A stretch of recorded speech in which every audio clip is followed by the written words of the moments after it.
Good afternoon, everyone. Welcome to April 9th work session. I'd like to call it to order. And our first item is discussion regarding Downtown East update. Emily. Thank you. Good evening, Mayor and Council. Tonight we wanted to bring you an update on Downtown East. I know through various council subcommittee meetings you've heard portions of it, whether it's for City Hall or the Rec Center. Tonight we have our design team joining us to walk you through elements of all parts of Downtown East. Joining us from McCann Adams Studio is Jim Adams and Jana McCann. They are our master planners for the project and are helping us through the PUD process and overall layout. Alex John is with LPA Architects. He's our architect for City Hall. And then Bob Galloway is with FGMA, and he's working also with BRS Architects for our rec center.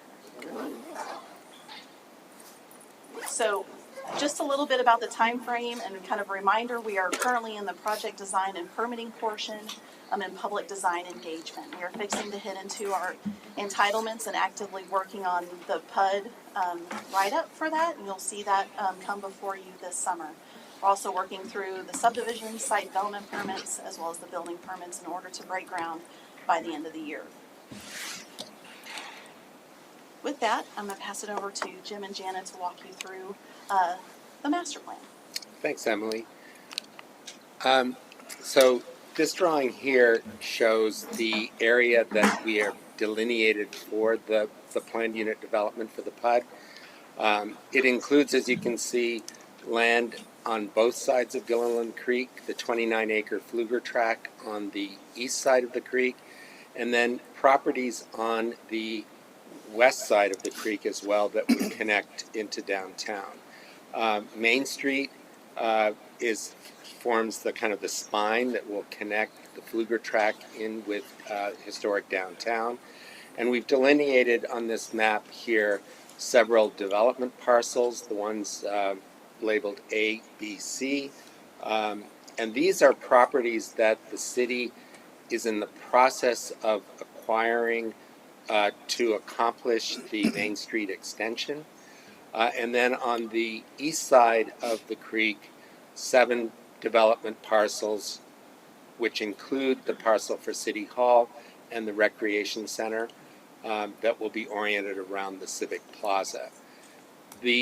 This drawing here is the regulating plan for the PUD, and so it's how we are going to regulate development. And we'll regulate it on the basis of zoning districts, and there are really 2 zoning districts, the west side of the creek and the east side of the creek. The west side having the base zoning pretty much based on your existing GD zoning, and on the right side, on the east side of the creek, based on your CL corridor zoning.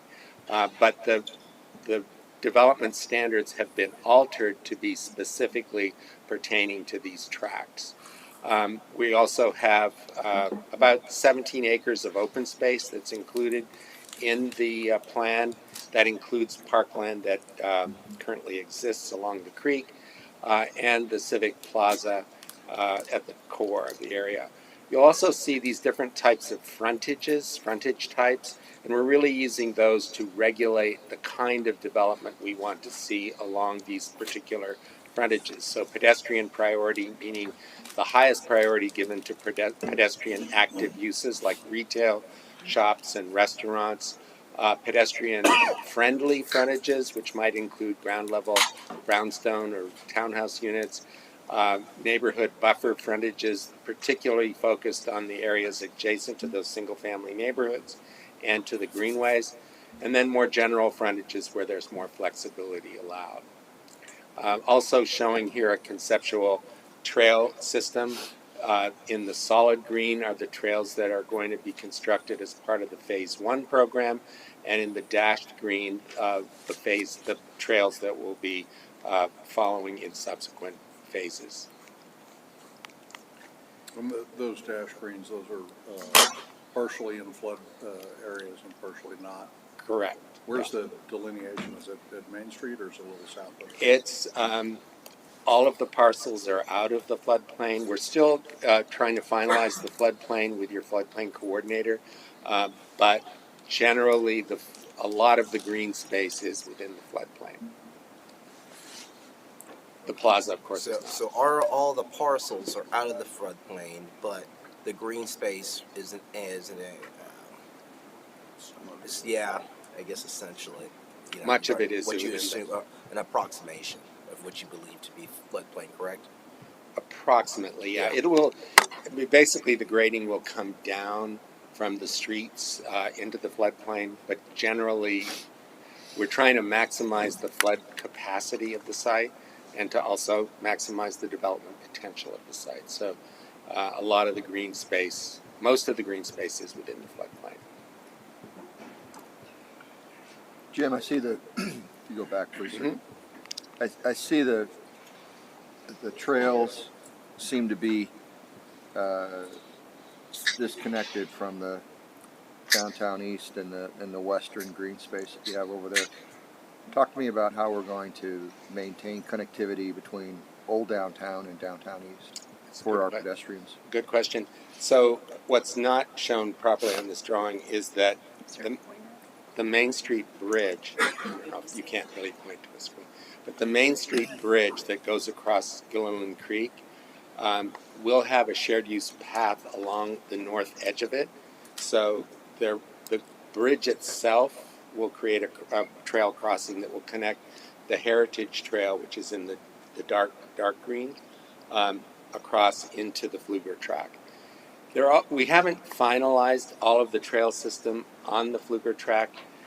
If we can get a trail crossing of the creek without impeding the flood and the waters of the U.S., that is a possibility as well. So the dashed green lines are very conceptual still. They are showing the current ideas for how the trail system will cross under Pecan Street and then across FM 685 at that intersection. But the trail system within there, we're still trying to finalize what that will look like. And whether we can accomplish an actual crossing of the creek is still a question, and the cost of doing that. Well, there's a really narrow gap. I mean, the creek is narrow anyway, but a really narrow gap right before where the G starts on Gilliland Creek. And so that might be something to consider. But it might be worth also pointing out, we're trying to connect, see on either side of City Hall up to Main Street. So as a trail user, you could go up at that point and then connect right into the heart of the Civic Plaza. And then there's a sort of a perimeter loop trail too. On I guess not seeing it on there, I want to just make sure that I express my primary concern is that we're purposeful in our pedestrian thoroughfare here, and that is a pinch point, if you will. And if we don't plan for that, and I know it's still conceptual, but we could have put a conceptual dotted line across it as well. Across the creek between At some point, either at the bridge or at another point, as the mayor suggested. But I want to make sure that we're intentional about doing that. We don't just say, "Oh, we'll just add some sidewalk on the bridge that people can walk right next to traffic." And that's not a. Jim, you see the little Y coming off of the dark green there, headed towards B. Yes. Towards Pecan. Well, headed towards parcel B. Okay, so I'm going to call that the mid green because the dark green is the existing trail. Thank you. That is intended to provide connectivity from the trail to Main Street, 100%. so that you can then get over the creek via Main Street. So that is the intentional path. I would say, there's no trail drawing along Main Street, but that is intentional. You have to loop back because that's above grade Main Street there. And I'm just saying that I want to make sure that we're purposeful about how we do that. It's not just, there's going to be a piece of sidewalk here, let's connect. Yeah. So it's not necessarily the shape that you have here, but you want to be purposeful in the actual design and the implementation of it. Yes. Yeah, and Thank you. to your point about purpose, we're trying to design the bridge so that one side of the bridge will be actually a trail, the other side will be a sidewalk. That's what I'm talking about. Thank you. No train? Good Lord. So we wanted to show you the phasing. This drawing here represents phase one. Phase one is the all of the development that will be constructed by Griffin Swinnerton in that first phase. So importantly, it includes phase one, which is, includes Main Street, which will connect 685 with the historic downtown. It'll include the bridge, of course, City Hall, the Recreation Center, and then surface parking sufficient to support and 13,000 square feet of retail space, I should say, and then the surface parking sufficient to support those uses. It'll also include parcels on the west side of the creek. You can see parcels A, B, and C, but we're not sure. It will show. It will include the parking, replacement parking for the church, to make up for the displaced lot north of Main Street that would result from the acquisition. And that designs have the input and thoughts of the church in that, correct? I love how everyone looks at these two. We're still working on coordination with the church. They asked for a list of considerations for the purchase of that property, of which includes this design as well as some others that we're working on with the church. Okay, so yes. They've been involved in the overall design of the project really since before our design team was in.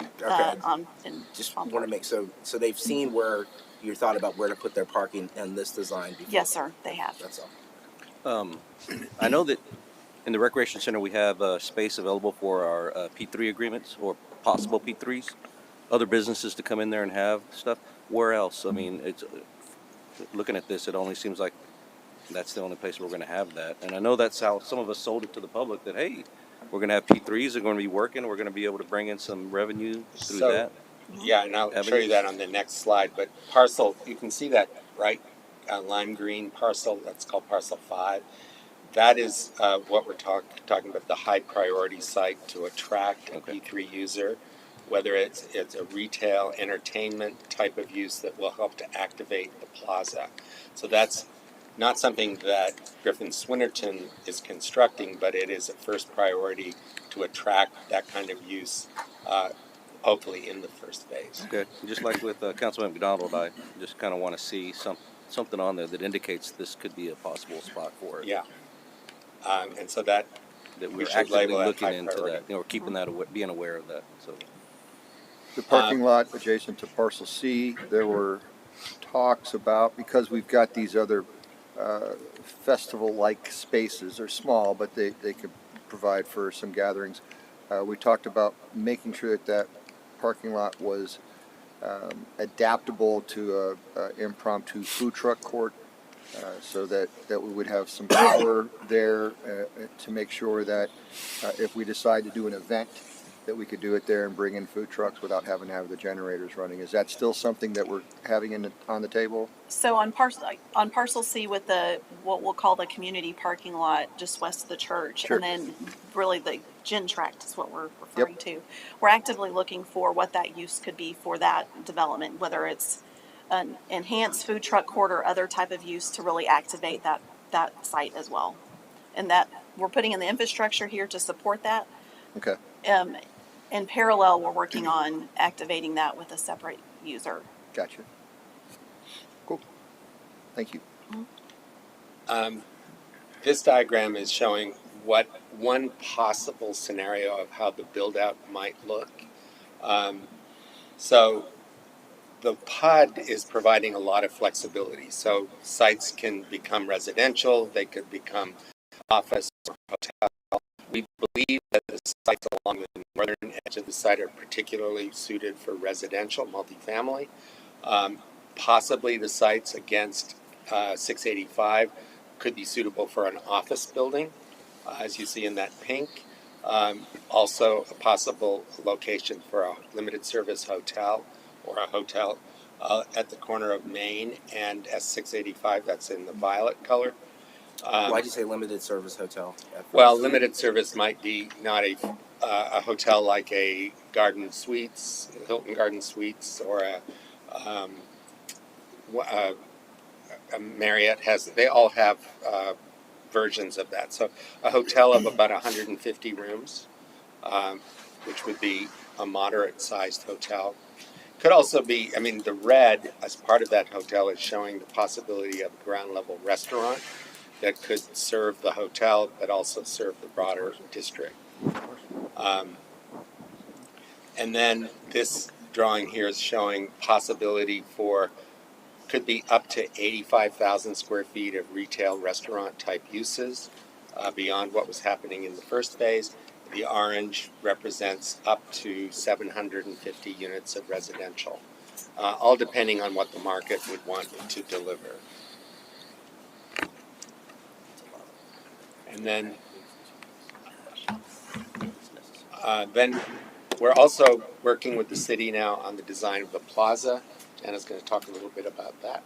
Yeah, sort of the most exciting piece, I think, besides the city hall and the rec center, and the place that brings all the different pieces together, and hopefully brings the community together for not just big events, but a wonderful day-to-day experience as well. So we're trying to design for both of those things. And what we're showing here on this plan, starting from Main Street on the south or the lower part, so you see the city hall building facade, and then you see like a slight curvature of the street, which we're still working on improving. But along that street edge, we think is a great opportunity to, especially in the first phases, put some food trucks that will immediately create that kind of activity and focus right there on Main Street, and provide kind of a canopied physical connection to protect people who might be dining or walking from the high priority development parcel on the west to the rec center on the east. So the rec center is occupying the whole site to immediately to the right or to the east of the plaza. And then C Street on the north edge, and then D Street, which is the pedestrian street, is on the west side. So I think it's about a 1.2 acre site. And what we're trying to do is really help to make it interlock with the rec center and activities that could be happening on the high priority parcel. But with that sort of real focus on the south side of the plaza for a variety of things, one of which could be a trailhead, so that there's a natural connection that we talked about from the driveways on the east and west sides of City Hall coming up and making those pedestrian crossings at either side of that curved area to bring you into the plaza. And you see that canopy, curved canopy, and then a fairly significant entry arbor or some kind of shaded entry that takes you right into the lawn area. And in that entrance, we're thinking of ramping down slowly, softly, so that the level of the lawn area is about 18 inches lower than the surrounding sidewalks. And that is kind of two reasons for that. One, to just really create almost like a seat wall edge where people can perch and hang out in an informal way, see events, and also to really kind of create a little bit of a sense of special identity and refuge away from cars, and really be sort of a protected space. As you can see on the north edge of the lawn area is a stage, and behind that you see a curved wall that would help to push sound that might be from a performance toward the south and away from the neighbors to the north and to the west. So that's a kind of a very intentional placement of that. I think that the city staff appreciated. We did various options and have worked with them closely on creating the program and what would get built in phase one versus phase two, which is still working out. And behind that curved stage wall area, you see an area called storage, and that's to really have the ability to have the immediate storage area and service area to really help with events and with farmers market that would be probably taking place on Street D, the pedestrian street, and to support the various events. So see what we're also been working closely with Alex and Bob over here and really figuring out how all the edges come together and how we can best relate to the rec center. And so I think we just had a meeting about an hour and a half ago on this subject. So I think we're making some progress and refinements on that as the schematic design evolves on both of those. How do you make the buildings. storage area not look like a storage area? Well, I think there's two answers to that. One, I think we're going to try to make it a shape that is kind of like a quiet shape. It may even be vines on it or something where it's not like I am a horrible concrete block building, and make it feel like it's really a park pavilion, make it feel like it's something that belongs in a park. And it's also the kind of ideal place to intercept deliveries and servicing, may have a trash room in it or dumpster area. Well, and I imagine it's back of house for the stage. Exactly. So that's the main purpose of it, and providing electrical, all that mechanical support as well for that.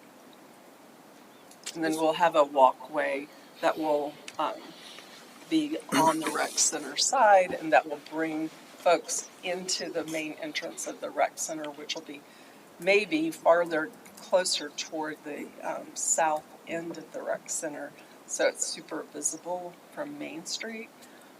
We have some areas that called like nature play for kids. It's also more in the southerly area next to that, on the right side of that sort of arbor. And then outdoor games and recreation to the left of that, garden areas and the trailhead, and then the trailhead taking you to, connecting you to those walkways that we talked about earlier on either side of the city hall.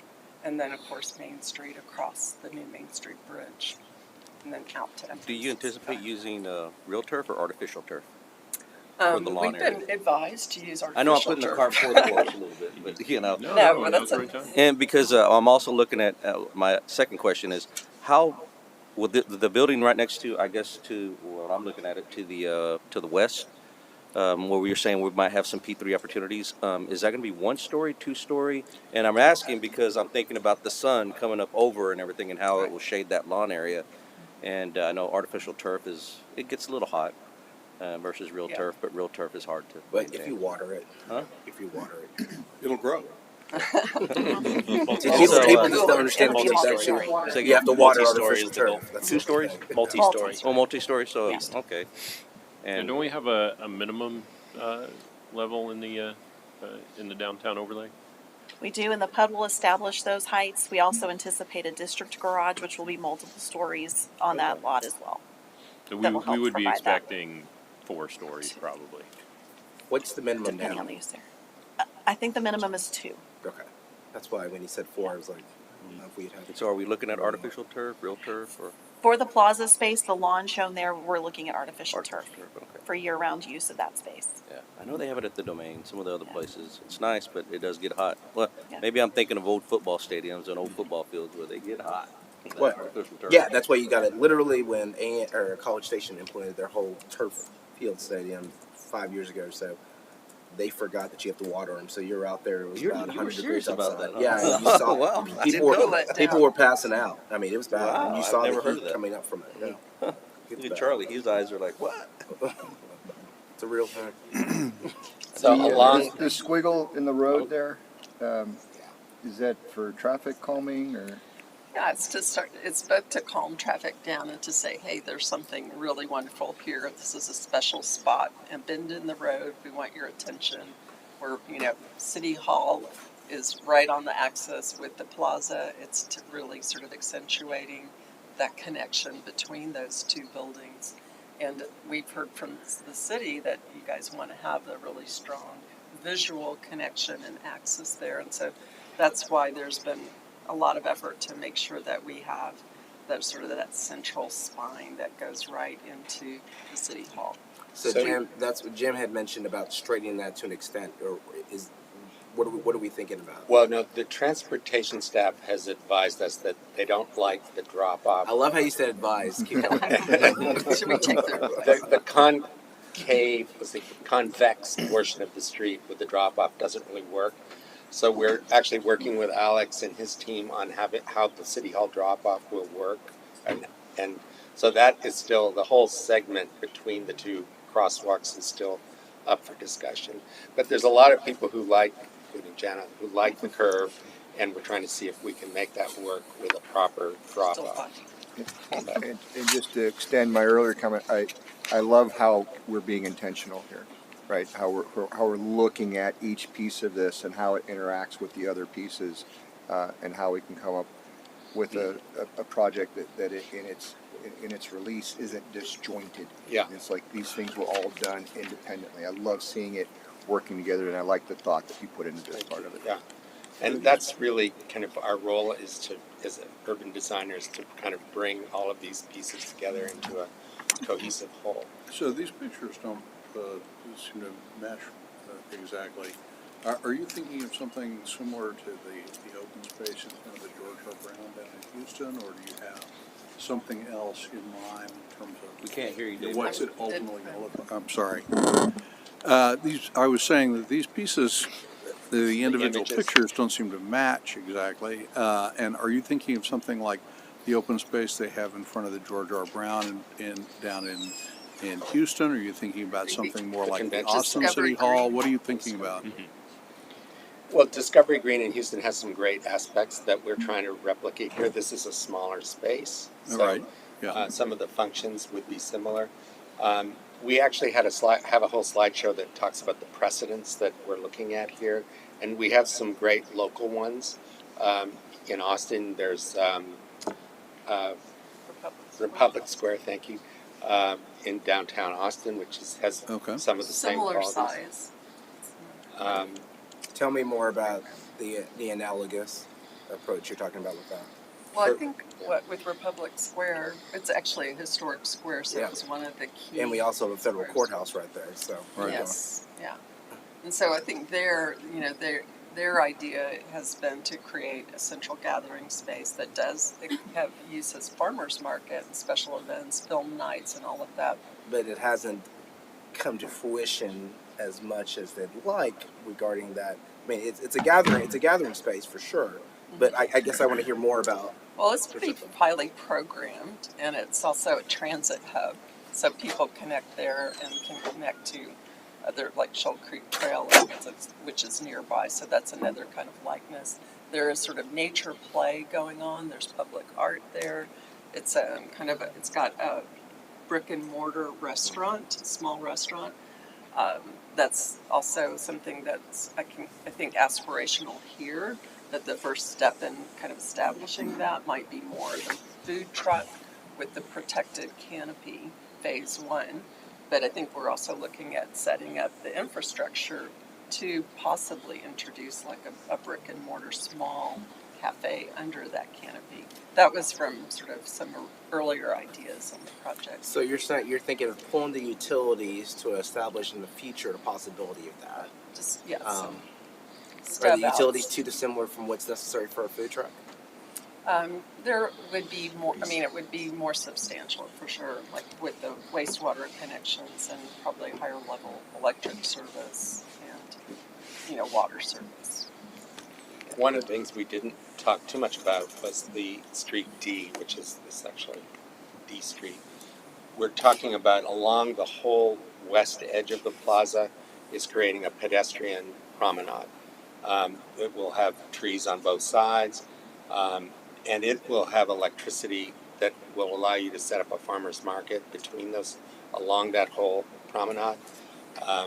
And so that will be an important activator too for the weekly farmer's market we might have. So those pop-up tents that you see, like 10 foot by 10 foot, 2 of those would fit between each tree the whole long way. So it actually would create a pretty big farmer's market or art event or whatever, kind of booth. And you'll know originally the civil court house was supposed to be at Republic Square years ago whenever the Bond Initiative came from there as well. And what I'm thinking more and more about is that when you brought the idea to my head about that, is that we talked about specifically about P3 opportunities and trying to see what's available for that.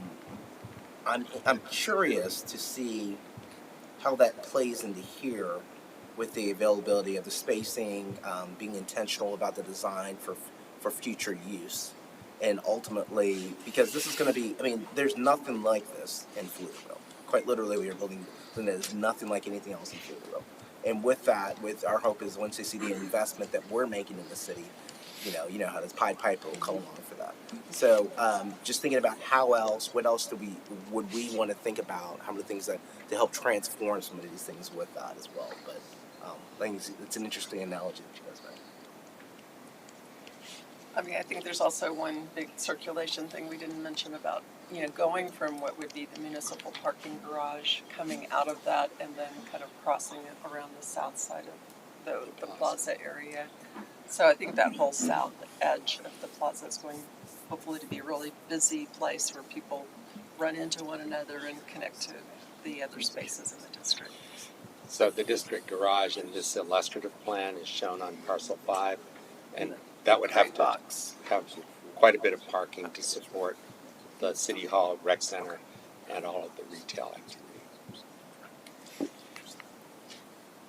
And then finally, just wanted to also mention that we're in the process of designing Main Street itself and how that's going to feel.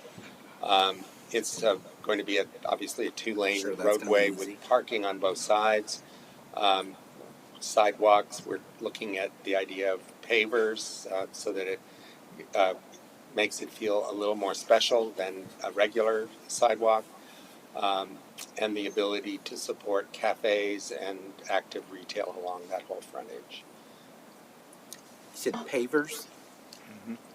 Is that an example of pavers, what we see in that picture? Yeah, if you squint, it's a paver. But yeah, it's I think what we're thinking is a concrete unit paver that's about the same size as a brick or a large brick. Yeah. And the great thing about that size of paver, we can also get them to be pervious, so allow some water to infiltrate through their joints, which could be helpful in terms of achieving a little bit better water quality. But the nice thing that I like about pavers is that, over time, they kind of move a little bit, but they don't create big cracks and gaps. And they can be adjusted and recompressed, or if you're putting in a new line, house line, you can pick them up and put them back down again. So it's something that's I think a very forgiving yet robust and pretty good looking surface that does say this is a little more special than a concrete sidewalk. Is it something that can be easily repaired by staff? By staff, or whoever has We're to talking repair about it takes like 5 minutes, pop it out. Yeah, I don't want I some wouldn't kind of say mold 5 that minutes. is proprietary and only y'all have it. Next thing Yeah, you no. know, we have a Yeah. different type of look here and there and everything else. So Yeah, you might go back to the image of the promenade. This is at Miller. We use them for this pedestrian promenade, and due to the tree growth, we've had to open up the tree grates that are underneath it. They're called paver grates. Yeah. So that allows you to pave right up to the tree, but still give the tree ample space to grow underneath it, which is kind of ideal also for the farmer's market application. Is that Mueller? Yes. Okay. So that's, B.D. Riley's Irish Pub. Yeah. As soon as I saw that. That's our office right beyond there. Well, Our I mean, office to space be is in fair, Irish. Mueller's another example of something that started off as just, we wanted to be able to have everyone affordable living, and then it's turned into its own. No one ever anticipated all the offices and everything else that's happening with that too.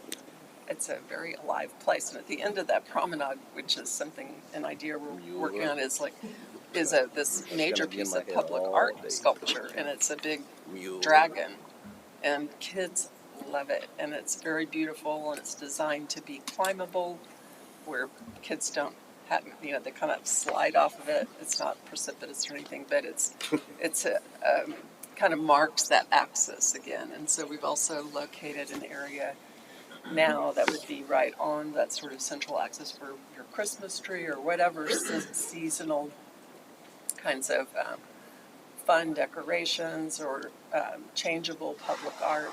But we also know that you want to have some permanent public art in place in and around this area. Probably maybe combined with wayfinding about how do I get to this place or that with that. So art should be a part of it, of the whole placemaking of the plaza in this district. From the onset. I will tell you how much of a demonstrative difference. Serena had mentioned it before. Having what art we have at the lake right now, and the kids who anticipate, especially, I told you they want popsicles by the popsicle statue. Yeah, but yeah, you're right, and I think that having that intention from the onset makes a demonstrative difference in how we'll actually flesh out and see in the future.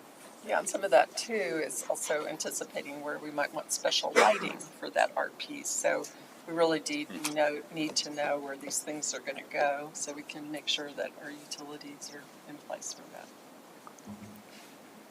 So we'll kind of move on to, that was the last slide for master plan, right? We'll move on to City Hall, but just keeping in mind with the creation of the PUD is that goal to be intentional of those pieces, but also for phase 2 to provide that flexibility for your choices of development when they come on after we get City Hall, the rec center, and the plaza in space. So you should see that reflected in the PUD when that comes before you this summer. So Alex, if you want to talk about City Hall? Absolutely. Good afternoon or good evening, everyone. So we're starting off in a lot of ways with the 4-level building with the spirit of that's grounded. It's got a place of it almost has a feel of sophistication for where Pflugerville is going, where its future is going to be realized, but it has a special nod to the textual qualities for the region. So the idea was really this genesis of a solid, rooted, grounded base that elevates itself out of the ground, and then it becomes a bit softer and a bit more refined in the second level with a plaster form, and then it's a more expressive, future focused, glass-like third and fourth floor with an occupiable terrace. So it gives you the opportunity to really kind of get from that ground floor and experience Pflugerville from an elevated platform.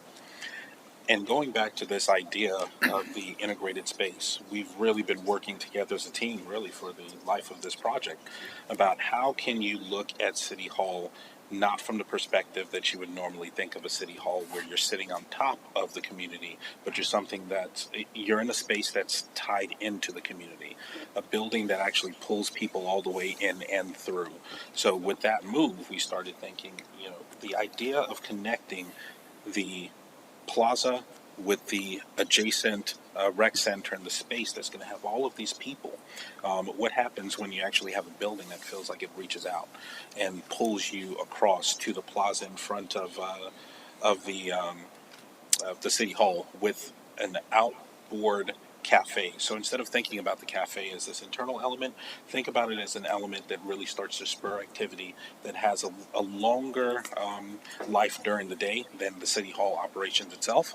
And this allows you to actually be in the middle of the activity. It allows it to be another retail focused element along Main Street to spur activation, and you can have people moving back and forth. And speaking about the opportunity of having this plaza that welcomes, that pulls people in. So that's really what you're seeing now in this shot, and we're still kind of massaging what that wants to be. You can actually see that paver that Jana was just talking about, actually integrated into the street in some form. These are all just ideas, but there's something that's nice about the quality that Jana just mentioned in terms of what happens with the paver over time as you have these incremental little changes in level of the stone, but it starts to even change the way it sounds when you drive over it. So you're really kind of getting this feeling of when I pass by the southern edge, I'm actually passing through the southern edge of the plaza. So the team has really focused on doing things that pull the plaza from across the street into the front door, almost the front yard of the city hall itself. This is a shot of the cafe, and the idea with the cafe is to really blur the line between your inside and your indoor and your outdoor space. So somebody can be outside, undercover, but still engaging with the plaza itself, maybe seeing their kids kind of playing, maybe meeting a friend who's going to, we're grabbing a coffee before we take that walk down the trails on either side. And then having this community flex zone that has the opportunity to be a number of different things, but it allows kind of an all-day use for the cafe component itself. Well, I have to say, it's a, it's a lovely building. Reminds me of a museum I saw in London 2 weeks ago. But it also looks like it could be anywhere. One of the things that we talked about early, and I don't know if you were here for these discussions, was having a city hall that echoes some of the architectural elements that we have in the few remaining buildings we have from old downtown Pflugerville. I don't see anything there that reminds me at all of the buildings, across the street from the Three-Legged Goat, across the street from or next to the city hall. This looks like it could be in Plano, it could be in Yuma, it could be in Sacramento. There's nothing there that says Pflugerville to me. Can you speak to that? Well, what we've been looking at is a building that's a bit cleaner and a bit simpler, so that it can actually take on a personality as the city somewhat changes over time. Now, the element of the cafe is actually the piece that could probably start to take on a little bit more of that character that you're talking about, that makes a nod to to Pflugerville's history. We had an opportunity to tour the Gen Track. We started to talk about some of the elements that are in that building that can be found elements that that can be turned into sculptures, they can be turned into pieces of art, elements that start to tell a story. So we think from a scale perspective, you're probably looking at something that's a little bit more in keeping, just because Pflugerville itself, most of the buildings were that 1 to 2 story element. If you were looking for places and spaces where you can borrow some of that character, it would want to be on some of the elements that are more similar in size and in scale, where the city has an opportunity to kind of have some of that similar feeling as you go inside of the cafe, and maybe the elements around it that's more in a 1 to 2 story element instead of the larger scale that this building is at with 3 to 4. So my thought is this: one of the things that I guess not recently, it's been a year ago, we were named the best, I guess it was called small city, 65,000 through 100,000 size city in Texas. Pflugerville was. And one of the things that I keep thinking about with our community is that what are we looking at regarding innovation and really moving forward the future? Pay attention, appreciate, respect the past, incorporate it with the future from there. This right here represents to me, this is where we're going. This is where we've gone. We've come from where our agricultural historical nature. This is where the innovation, the future, being a nexus point for various innovations that are happening not only in the state but around the country, in our region. This helps to delineate what we're saying. Hey, listen, we're not just telling you that Pflugerville is a forward-thinking place, but we're showing you that in our architecture and our work and our design, and from a UDC later on as well. A couple of things. I think that's what I love about the design. Make no mistake, I hear what you're saying, because you're saying, how do we incorporate some of what's actually been in old Pflugerville, which still remains as older buildings, into what we're looking at with that. I think there's ways to do that. I think we've actually set up, that was UDC. I thought we did that like years ago, talking about like everything's to be built, what the architecture looks like, and it has to be akin to what the designs are over there in that area. But I like this standing as a precipice as something different and innovative and unique, and saying this is what we want. If you're going to invest in Pflugerville, we want you to invest at the same level, if not more, than what we did right here. And I'd add, Mayor, correct me if I'm wrong, but I can't think of anything in downtown Pflugerville that says Pflugerville. I mean, that just jumps out there, and when we see it, we know it's Pflugerville for somebody who rarely has been through here. So I don't know that we have anything that we want to emulate that's downtown that we want to have on this. This is pretty innovative, and I've been a part of groups that have gone to other city halls, and I haven't seen anything like this. My only concern would be that it matches the architecture in somewhat way with the recreation center, so that you don't have two completely different looking type of buildings. But I don't know. Well, I think since the downtown burned down years and years ago, back in the 80s, I think there was a shift to utilized what was left, and then we just kind of became a hodgepodge of different architectural construction on Main Street. If you look at the old trailer manufacturing place that has a tin building, and then the offices, and then Comerica Bank came along, and then further down the addition of some nicer offices, and then it just all doesn't really mix well together. It would be nice, yes, if we had a element of what you might call a square, which we don't, and that just makes it more conducive to that old style of a community. We have bits and pieces of it, but not enough to really make a difference, you know. Anchor on. Well, and I think to your point, Caesar, yeah, absolutely, the rec center needs to look similar. We're essentially creating that square feel, right? But since we're investing in this, since we get to define what this looks like and what the rec center looks like, all those other buildings that come after us, we've set the tone. They have to live up to what we did. They can't come in at a lower level. They gotta step it up to make sure that they match with what with the threshold that we've established. And I think that's what we're doing. At this You're saying they can't have aluminum roofs? those Well, we can't say that. you're welcome to say that. It does. So, yeah, I like it. A lot of windows, natural light. Just make sure they're hail-proof.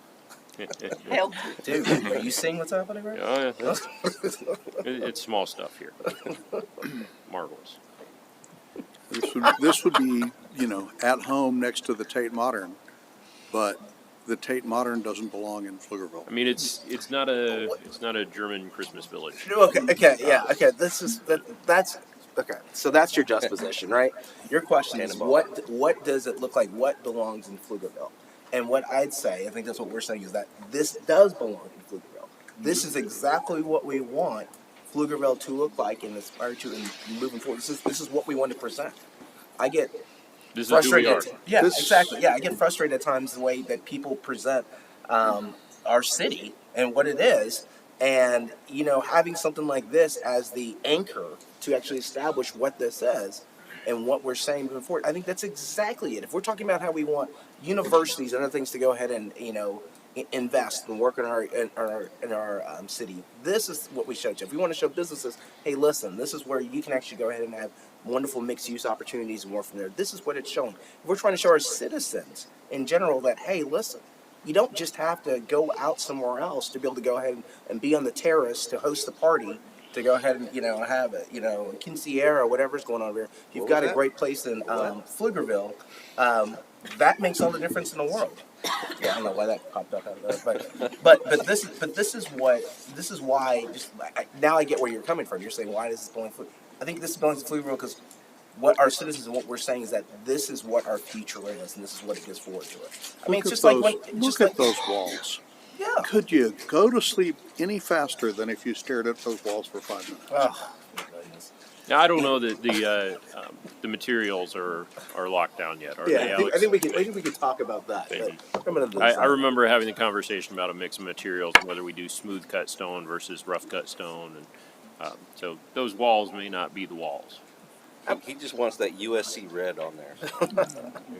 Well, I also think of ABOR, like ABOR's office. I remember when they built it off of Far West. I was like, what is ABOR doing building a really nice office space out of where I was like, this is ABOR. They don't be over there as well.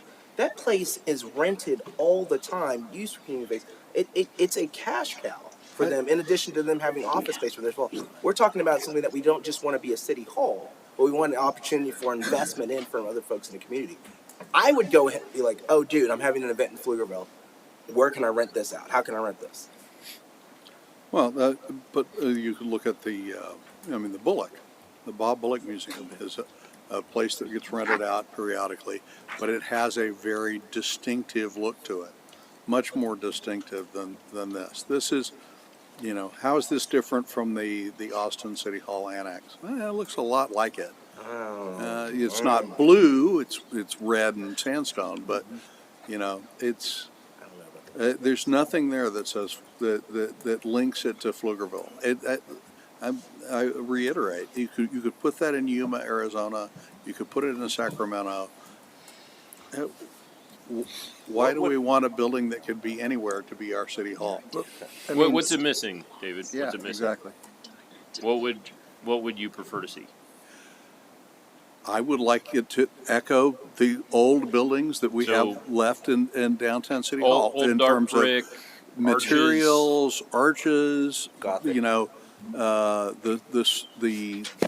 the structure, the look of the building where the old European bistro used to be. It was later was Coleman's office that's got the taco place and those So that businesses block. right there. That block. That block with the That bank building. says old Pflugerville to me.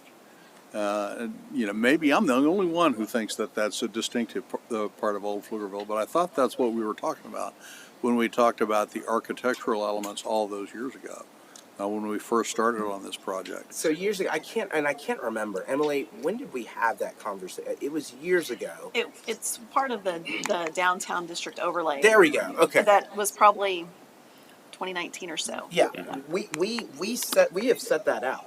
So anything in that specific area, and we actually intentionally said this would be different from the rest of the area. We said literally, if you're going to build like this, you're going to build akin to that, and here are the design. I think it was Right. and I can't remember, but that was years. So that And can still happen. This doesn't seem to fall into that category. This is not like anything that's already in downtown Pflugerville. I think, which is not like anything exactly, but that's what we want. We want this and the multi-generational center to be something different than what we have right now in downtown Pflugerville. Now, what we also said is that, hey, listen, just like they've done in Frisco, where Frisco had no town square whatsoever, this area is going to be built as a town square with an older design, and you're going to have to go ahead and have this architect structures, which we've done with that overlay with that.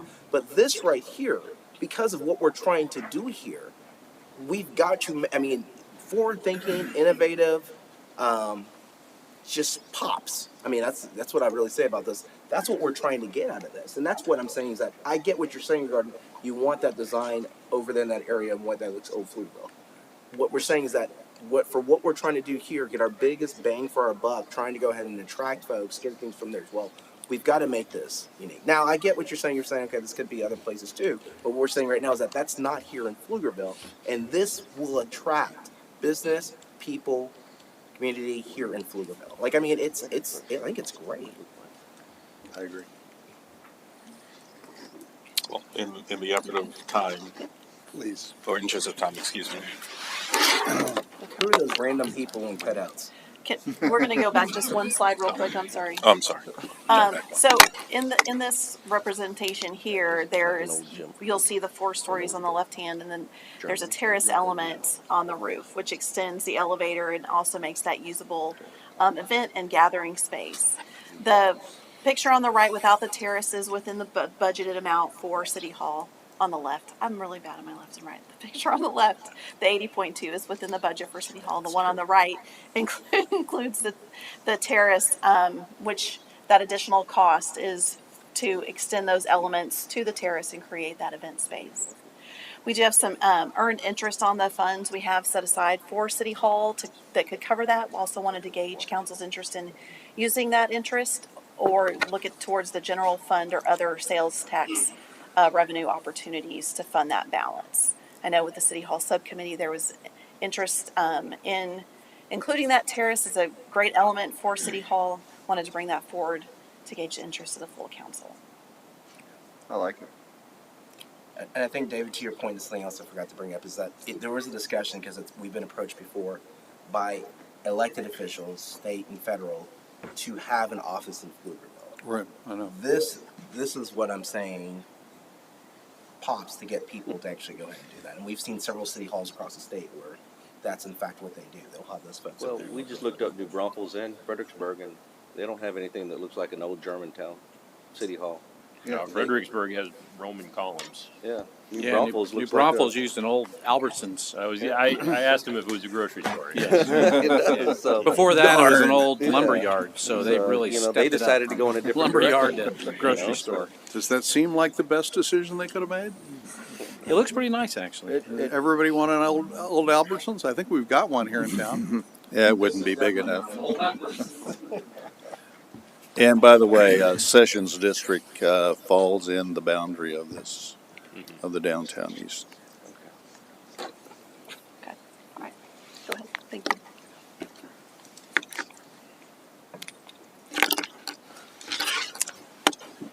Well, it's good to be here and see some familiar faces. It's been quite a time since the fall when we started our initial programming effort. And at the time, we went through a great deal of interaction with the committees, the various committees and staff, trying to identify the very top priorities for the new recreation center, and assign the right size, square footage, and working through placement and adjacencies and so forth with quite a variety mix of activities and uses within the facility. At the earliest time in the fall, we were doing that without a site, so it's actually been freeing and enjoyable to then actually plug this into the actual site in the Town East development.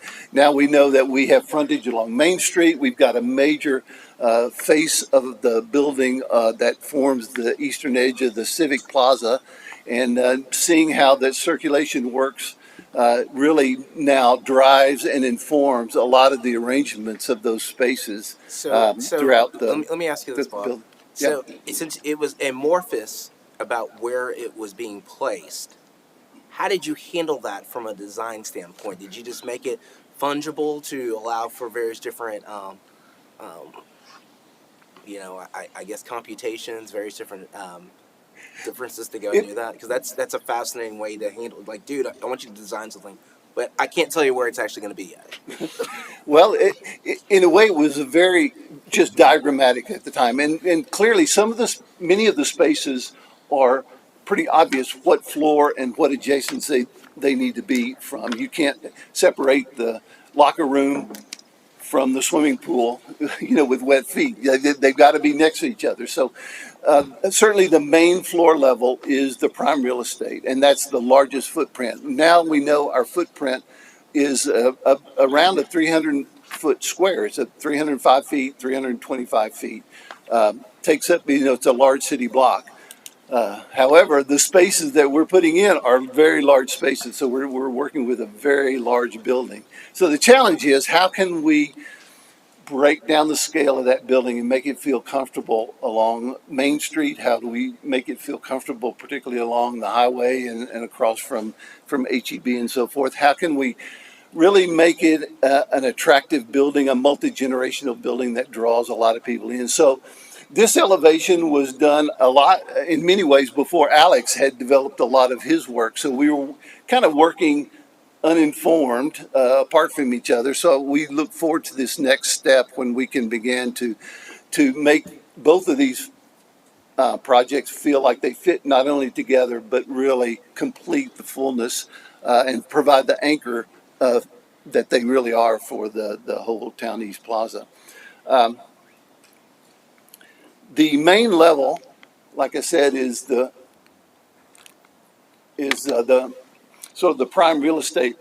The Civic Plaza that we just talked about is on the left, and so Main Street runs along the bottom of your page. Is there a reason why this seems sketched? Yes. There's a reason. It's the style. Okay, is that it? Okay. Yeah, this actually we've got the full design loaded up in our CAD system. However, we've also still being in the process of moving spaces around. So there are still elements that are in their rough design stages. Okay. Let me walk you through sort of the major pieces of that. Obviously, the largest piece is the large court area. Those are a series of 8 middle school size basketball, volleyball type courts. Does that say gymnasium? It would be a large gymnasium, correct?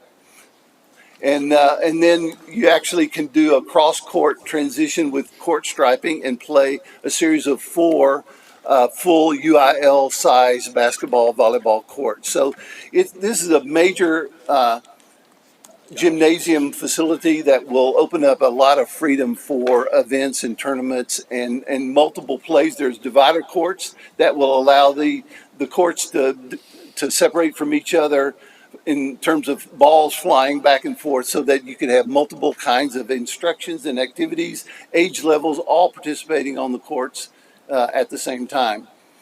The entry was key for us, and what we really wanted the entry to address the Civic Plaza. We feel like that's where the the hub of people and activity will be. And but we also didn't want to ignore Main Street in the process. So the main entry into the building is down in the lower left column, down at the southwest corner of the building. And if you remember the rendering we looked at, there's a large portico that marks that entry and enters into the sort of the lobby common reception area. There's a large administrative office in a key location. Is that the pink? Yes. Okay. Yeah.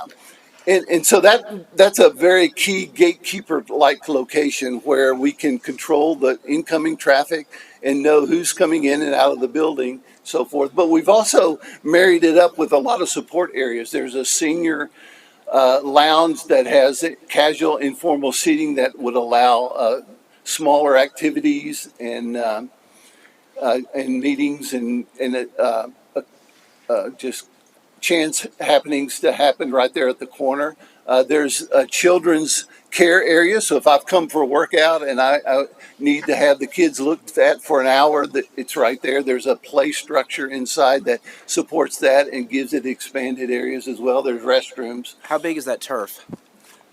The turf area you can see is about the size of a basketball court, so it's about 50 by 80 feet. It's like a soccer field almost. Yeah. Well, yeah, it is smaller, but the reason why I think about this is because he made a point about the gatekeeping and where we're putting the entrance, and we can make a crap load of money. I'm just telling you that flat out. For people, for days like this, people will go ahead and rent that turf area because that's what they're looking for. I mean, you see what the new Putt Vegas that's here in Pflugerville, and then also you've seen the what's that pickleball place right there as well. Like, people are looking for places where they can convert and utilize and stuff like that. So I like that it's right there by the entrance because you can just limit the entrance to, okay. I'm glad you pointed out, but originally we weren't sure how well we could accommodate the turf in terms of the overall square footage and budget. And we actually had it up on the upper floor before we knew what kind of footprint we had available. One of the reasons you're seeing this in sketch form is because we've now moved that turf down. Okay. Not only is it going to serve a lot of the functions you said, but now we can engage the courts and the turf so that there's activities that could move back and forth.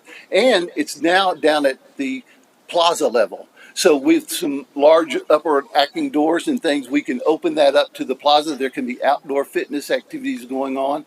There can be, let's say there's a big event going on in the plaza. Now we've got sort of an indoor component that people could come in and get refreshments, cool off for a little bit. There's maybe the organizational aspects of the event going on that can happen inside, so there can be a lot of interaction. We can work with the landscape and move some of those fitness activities outside on great days when you really want to be outside, but do it in a way that it doesn't really interfere with a lot of the fun activities going on just every day on the plaza level. It allowed us to move the locker rooms up above the turf you see there, and then the pool, the aquatic component, then above that. So the locker rooms are right in a key central location. They serve turf, they serve courts, they serve pools, and then the pool equipment is beyond that. The vertical circulation occurs in some of those middle concourse areas, open stairs, a couple of elevators. The goal will be is open visually as possible so that you see a lot of activity going on. You're sort of drawn into the space. The next level up, we're calling the mezzanine level. And so if you came up one of the stairways or the elevator, right there alongside the administrative office check-in. Now you're at the mezzanine level. This is the fitness level. There's all sorts of open fitness areas where there would be, aerobic machines. There's free weights. There's smaller size spaces where you could have classes and instructional areas. A lot of these, being a mezzanine level, they'll open up and have views down into the court levels below. Also, at this level, you notice the rings around the court level. So there's a running, jogging, walking track that rings the entire court level. How long is that? What's the How distance long is on the the track track? going to be? That's a good question. I haven't run the numbers on that to know what portion of it. It'll be around all the basketball courts. Yes. And it will have a lot of options. We've looked at options where you could swing off the level track, go down a stair, come up a ramp, join right back into the loop. We've looked at an option where you can run the doors part, you run along the side of the building outside, come right back in. So there's variety and interest. And then from the outside, you're seeing some of these elements pop out of the building, pop back into the building. So it activates these large masses of building from the outside and really creates a lot of interest and activity with that. At Gregory Gym at Texas, that was one of the cool things is that you have the indoor track around it, and then you can go down and go up right there as well. Yeah. It's pretty cool. We may put a piece of turf alongside that fitness area that really can have the potential to work with the lower level turf, where there might be a ramped incline and do some upward, downward kinds of activities and exercises and so forth. You see there's a variety of space sizes for the various fitness levels. There's restrooms and locker rooms on that level as well. And all the time you're seeing down into the pool area, you're seeing down into the turf area, and then also in the court level. Let me back up for just 1 second. One of the items I didn't mention, there in the lower right-hand corner is 10,000 square feet of retail area that is set aside to form a storefront type possibilities right along Main Street. And we see this as a potential to do, perhaps, David, some of the things you're talking about, where we can add some scale, some materials, and some texture that is not unlike what you would expect along some of the Main Street areas, and really get a feel that Main Street is continuing on down. Of course, we don't know what the tenants are yet, and a lot of the interest of that will come as the tenants arrive, and we create storefront settings for those, whether it's a shop, a coffee shop, a store, or a salon, those kinds of things. We don't know yet, but we look forward to working with the tenants as they come along. We're still working on how those retail areas are serviced in terms of goods in, trash out, employees in and out, restrooms, all those kinds of things. We're in the process of working through the details of that right now. So there's the mezzanine level, and then there's the uppermost level, the third level, if you will, is really more the community level, the cultural level, where it's not quite so much oriented to physical activities and fitness, but more community activities. There's a large 300-person multi-use space there you see on the the left-hand side of the screen. There's a very generous arrival area at this third floor. If you come off the stairway or the elevators, it's kind of a pre-function area where you could sign in, you could meet the people you're waiting on, or you could take an intermission or a break from the committee meeting and have places for people to gather and get refreshments and so forth. Then there's a variety of other meeting room size spaces. Most of these will probably have operable partitions, so they could be larger rooms, smaller rooms, good acoustical separation. You'll notice there's an outdoor patio as well.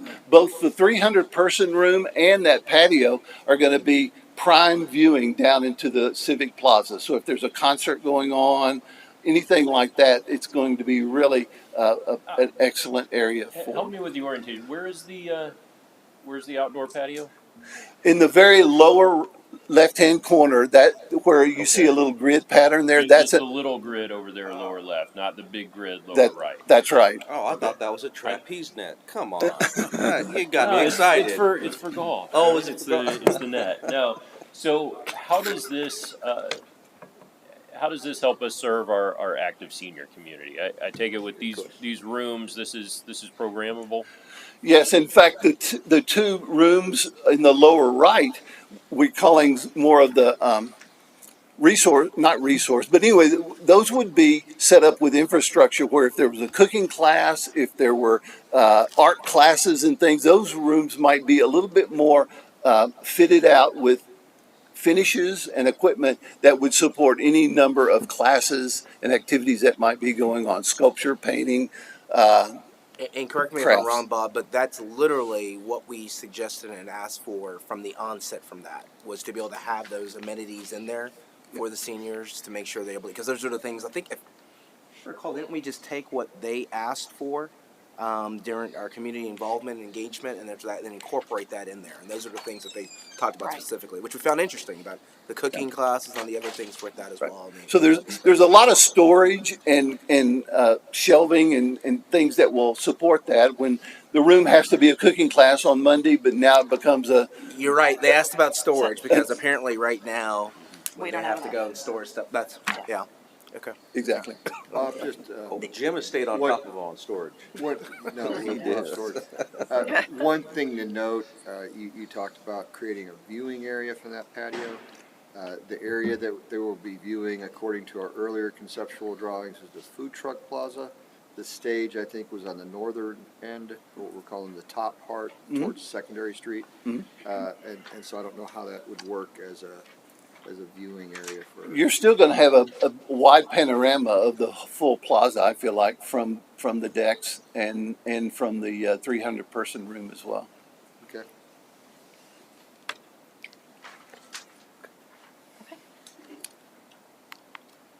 Just a few, obviously, photos of some other facilities. You can see that we were talking about a very large gymnasium type space.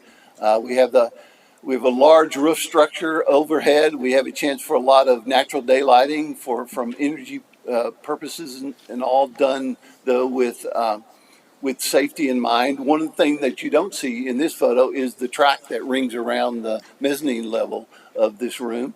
You also don't necessarily see how the upper levels of the mezzanine and the third floor can open up and look out into this room. Um, these are a little bit more closed in. Go back, please. I'm sorry? Go back, please. Back. One question I asked last time we looked at this was whether or not that roof would be load bearing, but in this conception, it's not. So I don't know if that's something that we still are considering, or have we thrown out completely? Load bearing in terms of, I could have like we were talking about the 5th floor for the city hall. I can have another event space on top of this. right now, we hadn't necessarily anticipated that, but it's just a structural issue of Just money. just money. Just a whole lot, I'm sure. That's a pretty wide open ceiling there.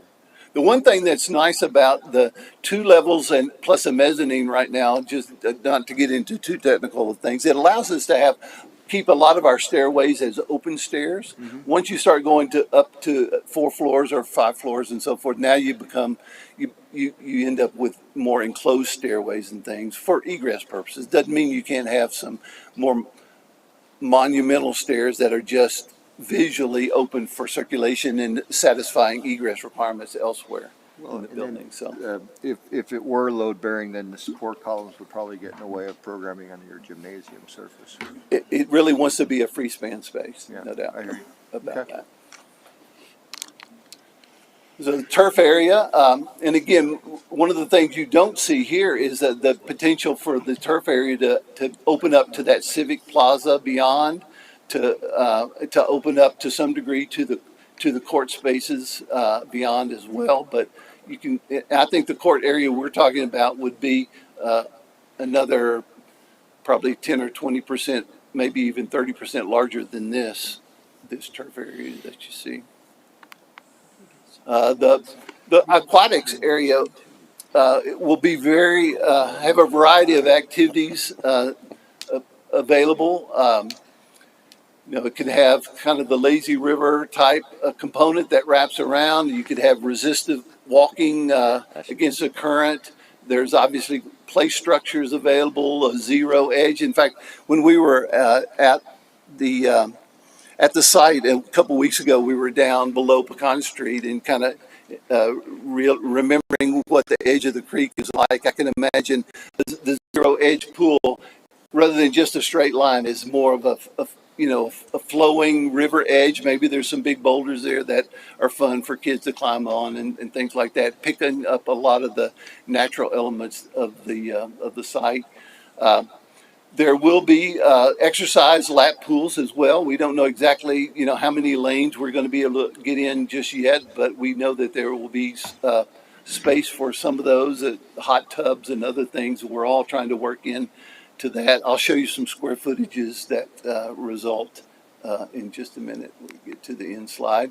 Here's the idea of that slice of turf that might happen at the mezzanine level, at the upper level, and that is compatible and workable with the fitness area, where you might do some weights, some aerobics, and then actually do some exercises or running and stretchings and things that the turf allows.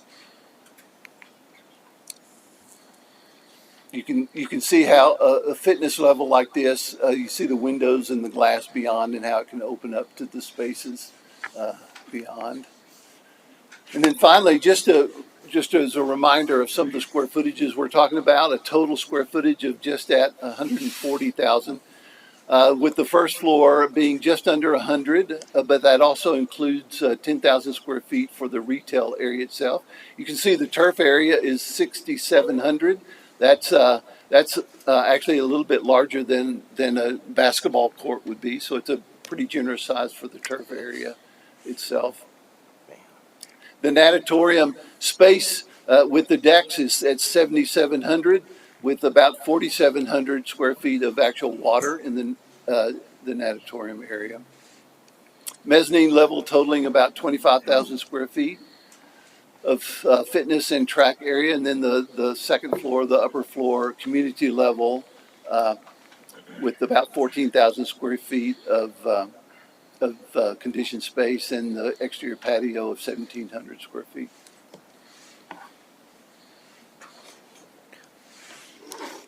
The gymnasium, I'm thinking back to it.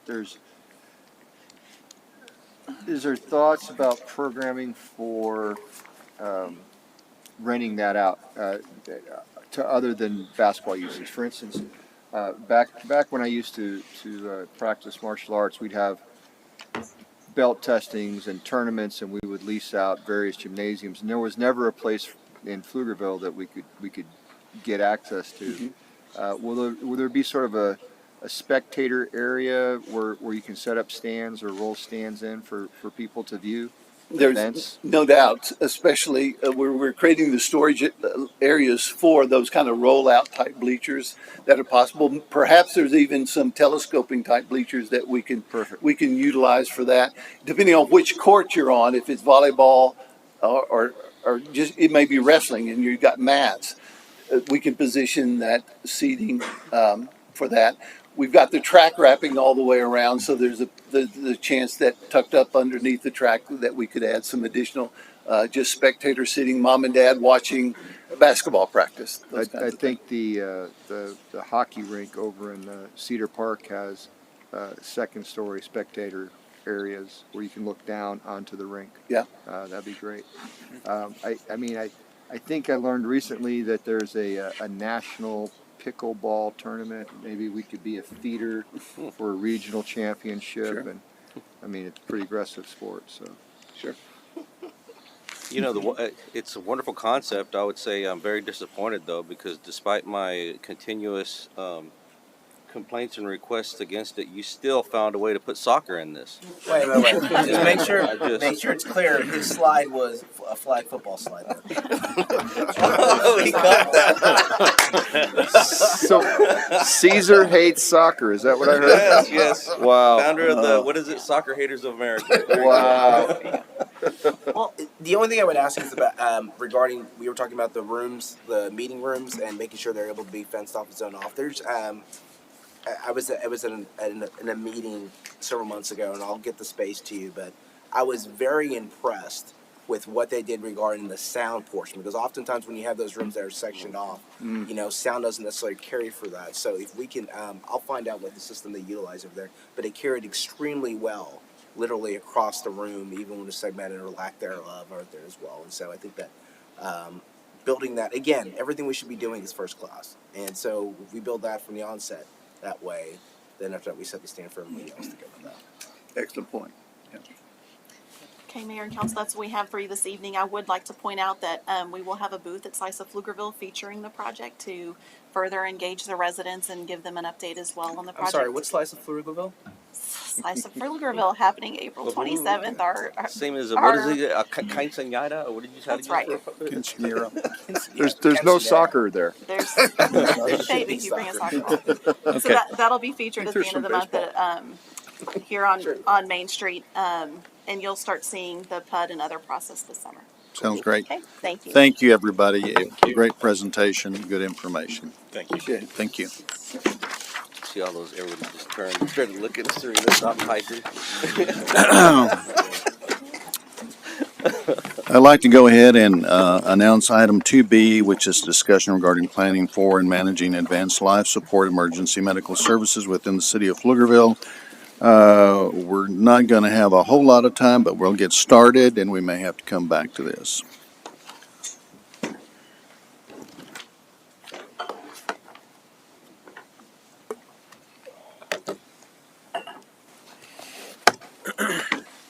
All right, good evening. Thank you, Mayor, Council, City Manager Breland.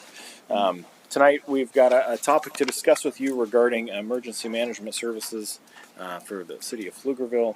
I have the pleasure of introducing Mr. Joseph Chacon. He's our Director of Emergency Services. On Mondays he talks about solar eclipses, and on Tuesdays he talks about emergency services. So I'm not going to take up any more of his time, and I'm going to turn it over to him. All right, thank you. Okay. Thank you, sir. Good evening, Mayor, council members, City Manager. My name is Joseph Chacon. I'm the Director of Emergency Services for the city. I'm here this evening to make a presentation on the current state. Do I push on this? That button. Okay.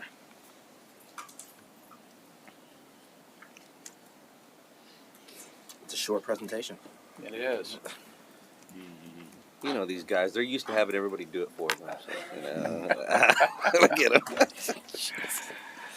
Here to make a presentation this evening on the current state of ambulance service here in the city of Pflugerville. To make known, thank you.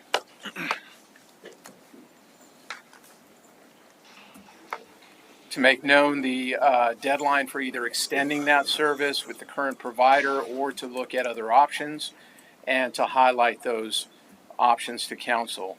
There is a lot of data in this presentation this evening. I've tried to keep it as high level as I can, keep it as simple as I can, so that it isn't overwhelming. The presentation has been provided to you in your backup, and so please don't hesitate to just stop me if you have questions.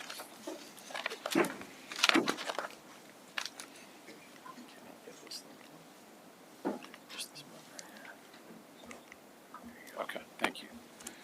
All right. To provide some perspective and a bit of history, here's the timeline of events from the last several years. The city's ambulance service was provided by ESD2 between October 2017 and January of 2022. Prior to that, the service was provided by Austin Travis County EMS. In 2021, there was discussion between City Council and ESD2 regarding the continuation of service. And ultimately, City Council entered into a contract with Acadian Ambulance Service, a private ambulance service, in November of 2021. After just a few months, in March of 2022, both parties mutually agreed to terminate the contract, and the city once again renewed discussions with ESD2, as well as exploring other EMS options. In June of 2022, the city then entered into contract with Allegiance Mobile Health to provide ambulance service within the city limits of Pflugerville. Service in the extraterritorial jurisdiction of Pflugerville continue to be provided by ESD2. Allegiance has provided 4 ambulances within the city on a 24-hour basis since July of 2022, and their contract is set to expire on June 30th of this year. I'll now highlight 4 different options for ambulance service here in the city. The first option, which I believe has always been the preferred, is that ESD2 would provide ambulance service within its own budget and at no additional cost to the city. Staff has maintained the opinion that the best option for EMS services provided to the city is ESD2. Staff and ESD2 continue to enjoy a collaborative working relationship with a partnership that is always open for service. However, ESD2 has stated this model is not currently an option for services to be provided to the city at this time. You did say that the staff preferred to contract with ESD2. I think that staff has identified them as being the best option of the options that are presented. Thank you.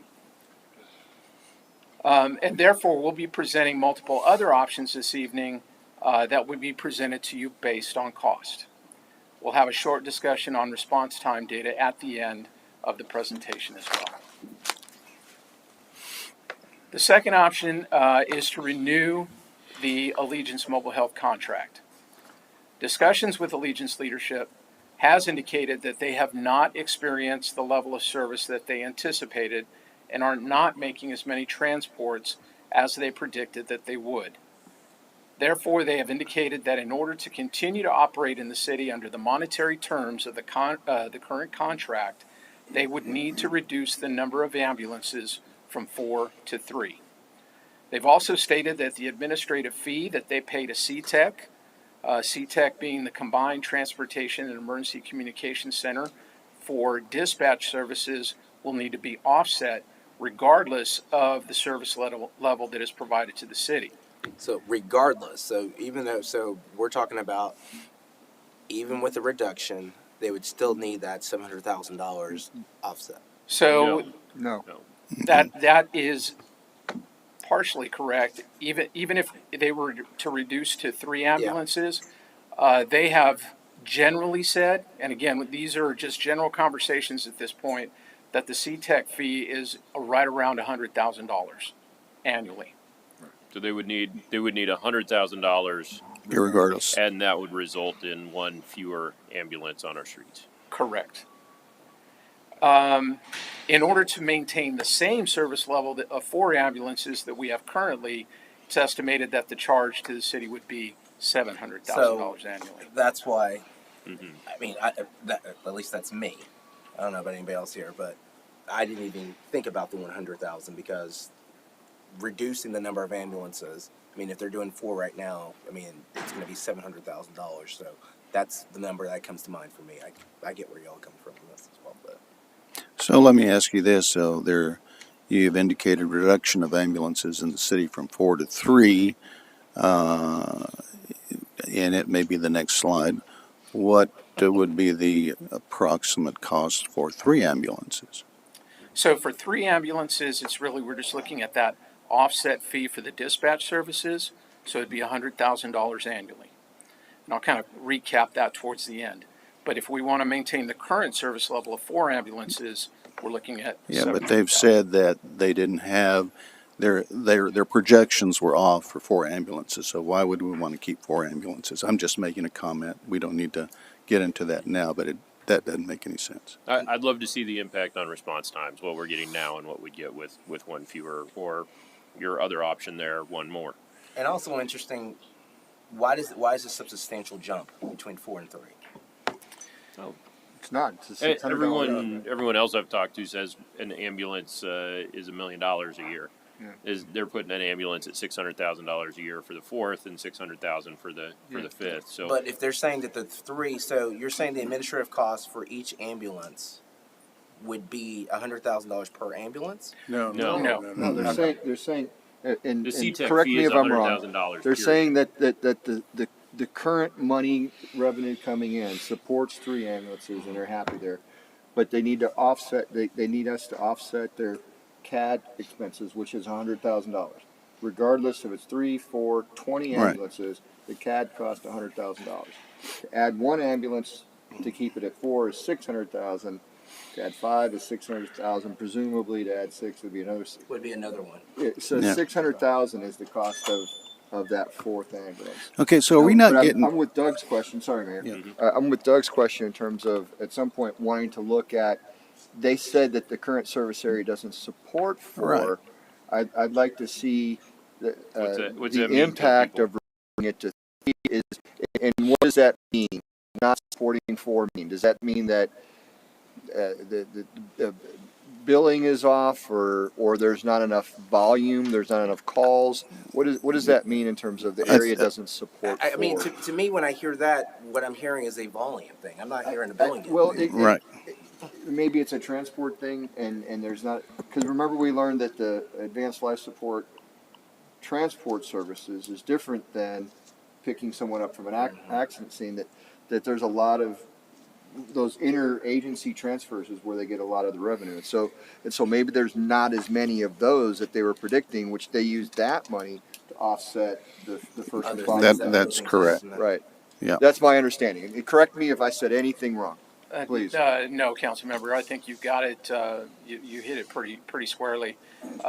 You're correct in that they are estimating, and again, preliminarily, this is the figures. We have not gotten into any negotiations with any of the different entities here.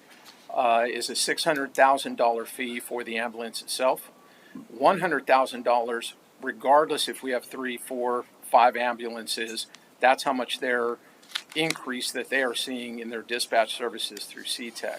So they're saying even if we keep go to a lower level and have 3, the city is still looking at $100,000 annually to offset that fee with Allegiance. And then 600 for each ambulance. That's why we get to the 1.3 million for the 5 ambulances. We will talk a little bit about response times. You can anticipate if we drop to 3 ambulances in the city, our response times are going to go up. And if we increase to 5, our response times would go down.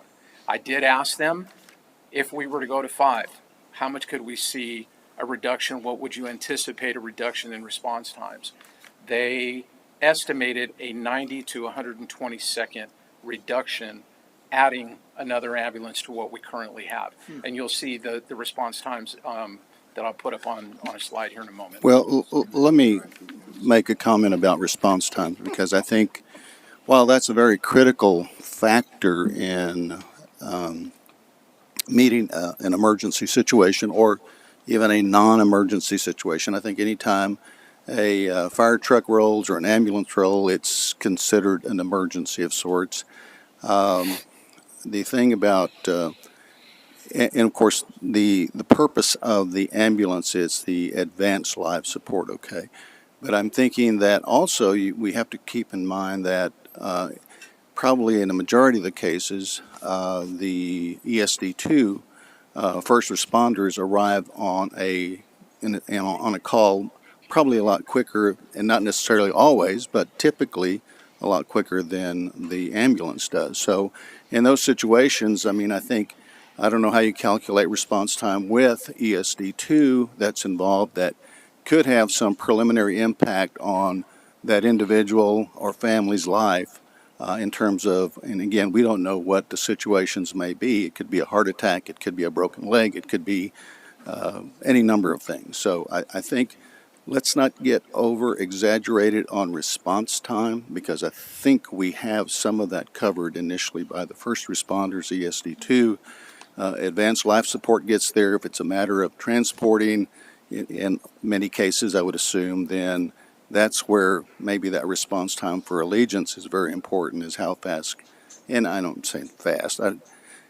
I don't think it's a matter of getting there fast, because I think, as we understand, even ESD2 doesn't speed to a call. They follow the speed limit regulations. They're monitored internally by how fast a vehicle is driving to a particular call.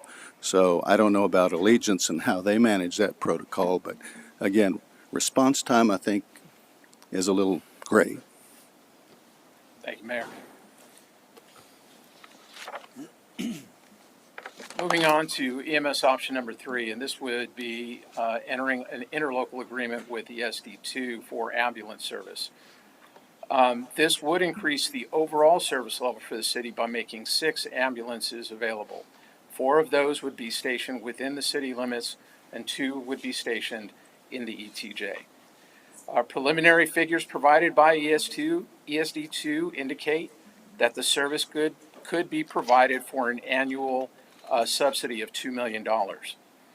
ESD2 has offered to offset that fee if the city would be willing to provide exclusive franchise rights to ESD2 for interfacility transfers between medical facilities. So Joseph, is that why we have in our information it's a 1 to 2 million as opposed to 2 million because some of those offset fees are considered in that variance? That's correct. So what it means practically is that ESD2 would be the first point of contact for transfers and would have the first right of refusal based on ambulance availability between those facilities.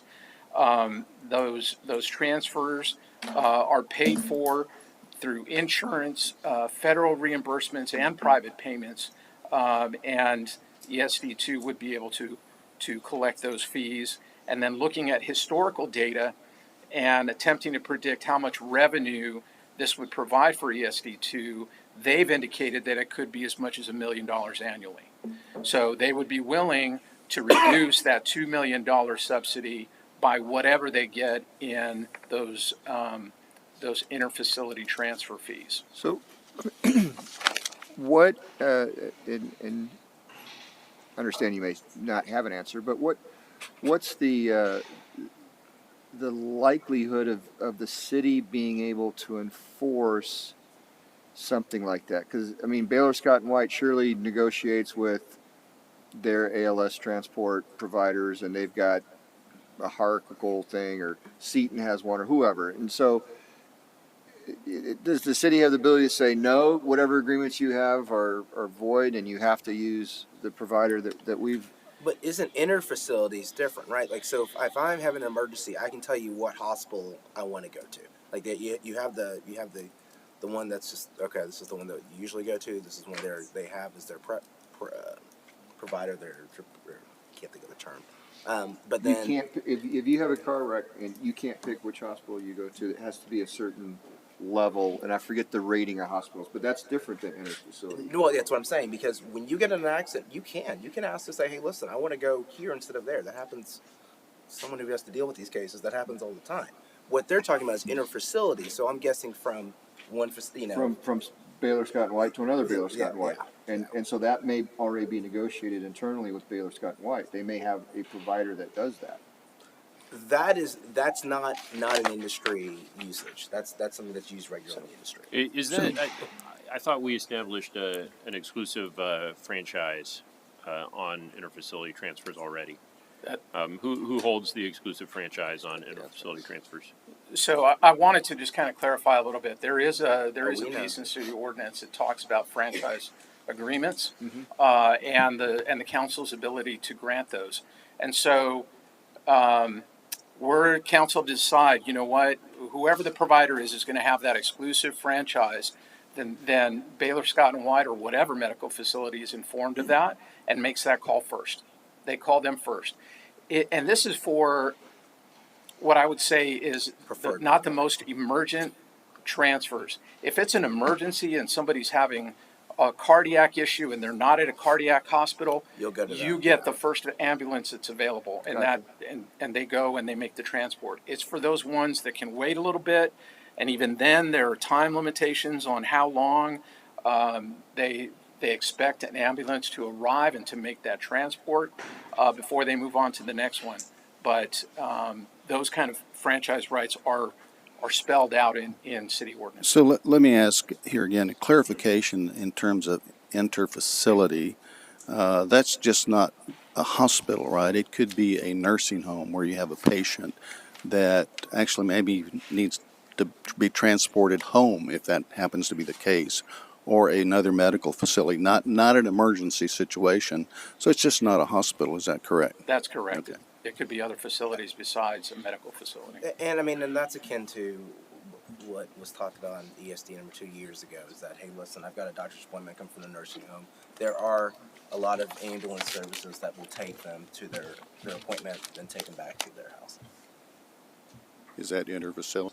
It depends on the contract. Say that Not, again, not if I Councilman. called somebody to my house to take my grandmother to a doctor, is that? No, not your house. No. Facility. Nursing facility. Well, yeah, but that's still Yeah, interfacility. yeah. Okay, sorry. All right, no problem. That would be interesting. Moving on to the final option, and that is an interlocal agreement with Austin Travis County EMS to provide ambulance service within the city of Pflugerville. So preliminary discussions with ATC EMS have indicated they could provide a minimum of 3 ambulances within the city, or could provide as many as 4 ambulances, depending on how much the city was willing to pay. But as was brought up just a moment ago, they have estimated the cost of each ambulance at $1 million. So you want 3 ambulances, you're looking at $3 million annually. You want 4 ambulances, you're looking Which at has not changed in 4 years. Their number. well, that's just the figures that were provided by them to me. Which is interesting, because I think Travis County announced 2 years ago a contract with ESD2 for ETJ transport or service or something, and they're paying ESD2 money. So Travis County, But it's not 1 million per ambulance.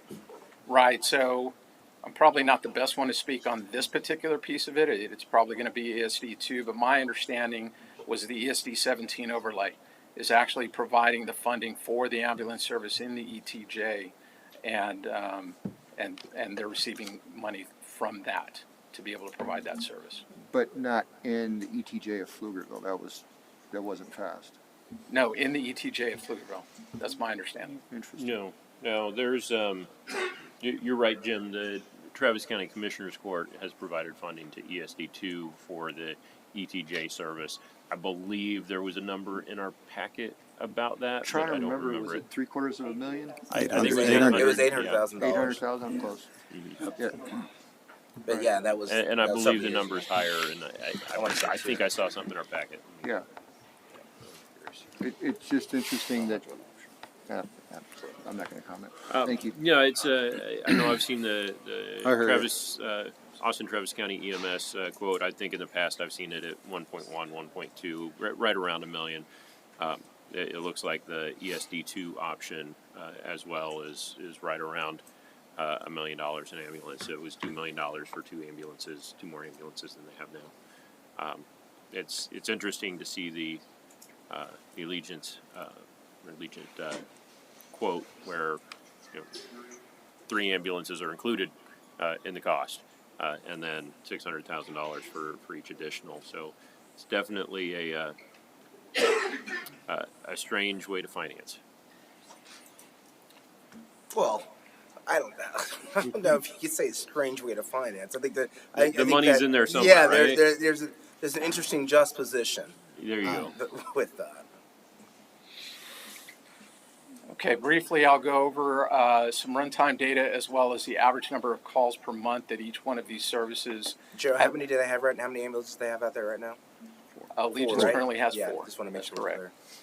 So the information on these slides I pulled from the CTEC Dispatch Center. These times do not include call processing times. So this is from the moment, essentially, that the unit is dispatched to their arrival on scene. And then I looked at a 3-month period for each one of the entities so that we could get a good average based over 3 months. And so some of these complete data sets go back in time a bit. So looking at Allegiance Mobile Health first, the most recent complete data set for them is from the 4th quarter of calendar year 2023. And their average response time for priority 1 calls at the 90th percentile is 7 minutes and 45 seconds. So just for clarity, that means that they arrive on scene at an average of 7 minutes and 45 seconds, 90% of the time. And just for perspective, benchmarking that, years ago, I think we looked at a a benchmark of 10 minutes is the gold standard. Is that still true? Is that accurate? Or No, not based on the research that I've done and kind of the people that I've spoken with. The National Association of State EMS Officials, as well as numerous other types of similar entities, have designated a national standard of arriving at those priority one calls, and those are the ones that are most emergent, such as a heart attack, in under 8 minutes. okay, So, Thank and you. that's also a contractual obligation for Allegiance currently is to arrive at those calls. I was in about to under say, 8 we minutes. requested that. Unfortunately, there's not a national mandate one way or the other, benchmark for everything from that. But it's interesting that they're reaching they're that. meeting that. Yeah. And there are different standards, urban and rural, if I'm not mistaken. In our suburban, 8 minutes is the standard. 8 minutes is what is in our contract, and based on our research on a community like this. And then the problem is, again, what's considered urban, what's considered rural. It's all density based, yeah, right? Yeah. But, That's why I'm surprised. I mean, we said this. and they're consistently meeting that number. Okay. They're at 7 minutes and 45 seconds at the 90% of the time. That's good news. The average number of calls per month that they're handling, 412 average per month. ESD2, their most recent data set is from fourth quarter of calendar year 2021. During those 3 months, they averaged 7 minute and 53 second response time to priority one calls at the 90th percentile, and they were averaging about 335 calls per month at that time. I'm So curious. we're doing 15 a day. They're doing about 11 a day. Is that a density thing that we're able to get there more quickly? Who's we? No, we're talking about us because ESD number 2 is traveling. ESD2 is slightly Get them clarified slower. who's we. Yeah. Yeah. ESD2 is slightly slower on fewer So calls, but with the same number of ambulances. But yeah, because it's around that, and I'm guessing, just like you said, part of it is But they're also Distance. servicing a bigger area. that's what Yeah. that's what he was saying. They're Yeah, servicing a ESD2 bigger area. Yeah. with Not in more 21, ambulances. guys. This is coming from the 2021. fourth quarter of 21. We switched over in January of 22. So this is their response. This is inside. Within Inside the the city city. of Pflugerville. Okay. Within the city of So Pflugerville, this is when they were inside the servicing city. You gotta look Okay, at so it. That's this why I is- was like, is this the most complete data set we have? Correct, for when they were within the city, Oh, okay. Okay. So It's that's why it's he's making apples that- to he's apples. making- Apples making to that- apples. making that Gotcha. comparison. Gotcha. right? Mr. Chacon, in your opinion, what is an appropriate number of calls per ambulance per month? I think that it's more about, rather than saying, we want to limit it to this number, it's about a number of other metrics, including the quality of care, clinical outcomes, what are the response times, the financial piece as far as, keeping units in service, as well as the financial impact on our community. There's just a lot of different metrics that I wouldn't be able to answer that without getting into a lot of those kind of things. I'm just trying to understand the 450-ish calls per service where, our provider is saying they only need 3 ambulances for that. Does that feel legitimate? I can't answer whether that they're looking at Don't it put as. him in that. Do not put him in that situation. I appreciate I'm that. always Thank you, going. Council Member. He's smarter than the average bear. I think they really need to answer that question, Council Member. And I think to your point, I'm quite dubious of that because just like you said, there will be an increase in time. They're already at this They're- 740. 7:45. 7:45. Yeah, they 7:45 got mark. 15 seconds Yeah. of flex in there with a whole fewer ambulance. That doesn't sound legitimate to me. It's a numbers game. Okay. That's why I was saying there's a lot of numbers in here, and I apologize. I know it can get a little bit confusing. The final one here, 6 Austin minutes. Travis County EMS run times. We have to go back to third 17. quarter of calendar year 2017 to get the most recent complete data set.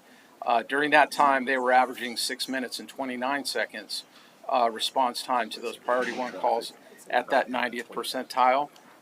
Fewer calls per month at the time, about 150 calls per month.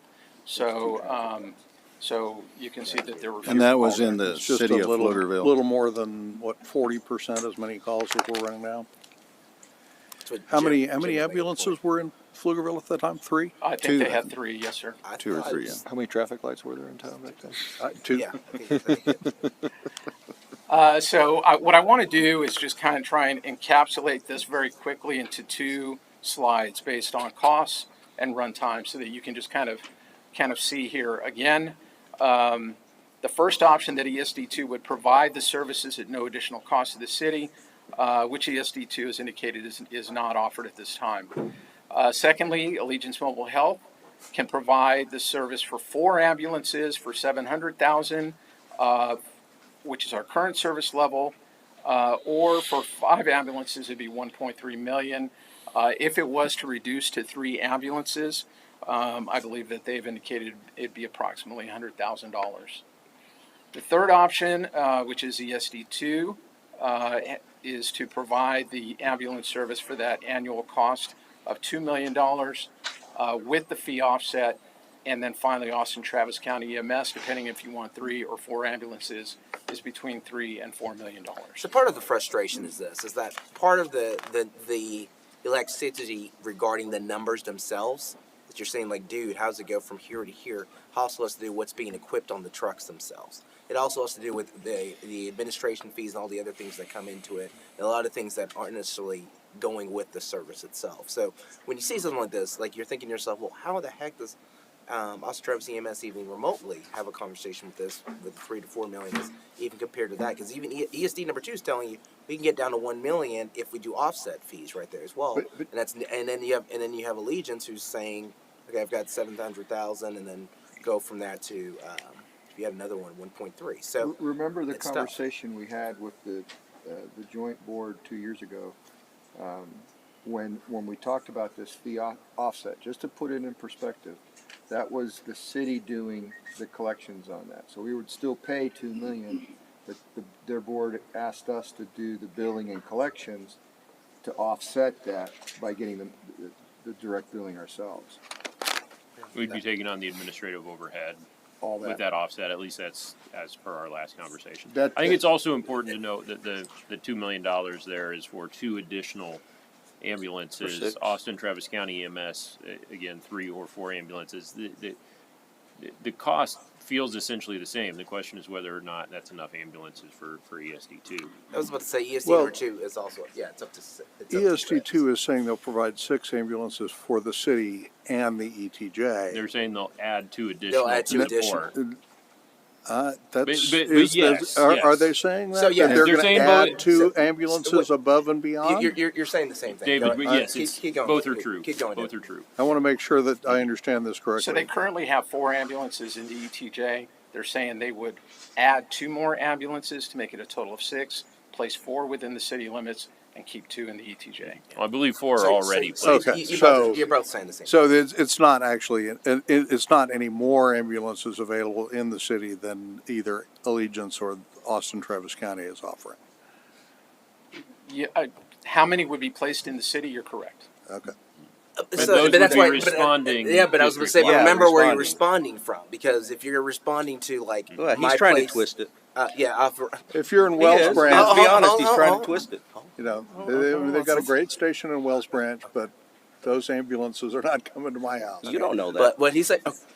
Okay. All right, So what we're all right. saying is that, so they have one of the stations, like, outside Weiss or something like that as well. It's going to be, they'll be placed over there. They're building their new station off of Cameron, which we're having that new major subdivision go over there. They would deploy from there to the neighborhoods that are, by me, Enclave or on all those other areas from there as well. So you're still getting 6. It's just like you said, where are they housed right now? Yeah, Which brings you're- up another question, which I don't think we've talked about as a council before. There's been a lot of conversations and exposés by the statesmen talking about where these ambulances are being housed now. Like, hey, listen, we need to be able to find a place to find a station. Back in the day, Austin Travis EMS used to be able to work with ESD number 2 to put some places right there.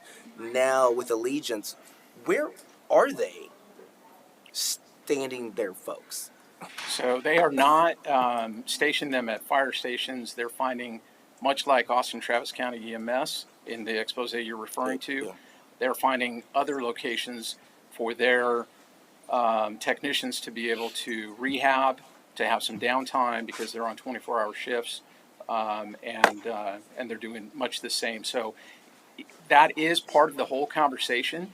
Is we're going to have to find additional places for them to be able to do that, so that they can be in the right spot for the calls that they're going to be responding to. They don't, because the further that they station out, Absolutely. the longer that response. So you're saying that's going to be our responsibility to find that for them? No, I That's don't their think so. responsibility. That's Okay, because you said we're going to have to find.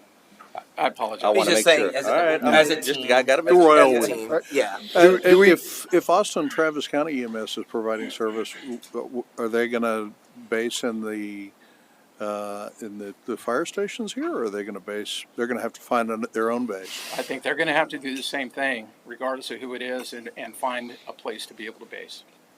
Do we agree that option one is clearly off the table? Do we agree Right. that option 4 is off the table and we're only really seriously considering 2 and 3? I think the only thing I would say about option 4 is that this is what they're presenting. That's not what the commissioners are saying. And I think I've heard enough from people on this dais who've been saying that for years, is that if the commissioners could do something for other areas around the region, why couldn't they go ahead and utilize and buttress whatever we do here with an ambulance like they do in other areas? I do pay county taxes. You do? We all Yeah. do. That's crazy, right? Wait, you pay county taxes too? I thought I was the only one. Council, we have 4 minutes. Just about done. This is just a recap on the run times.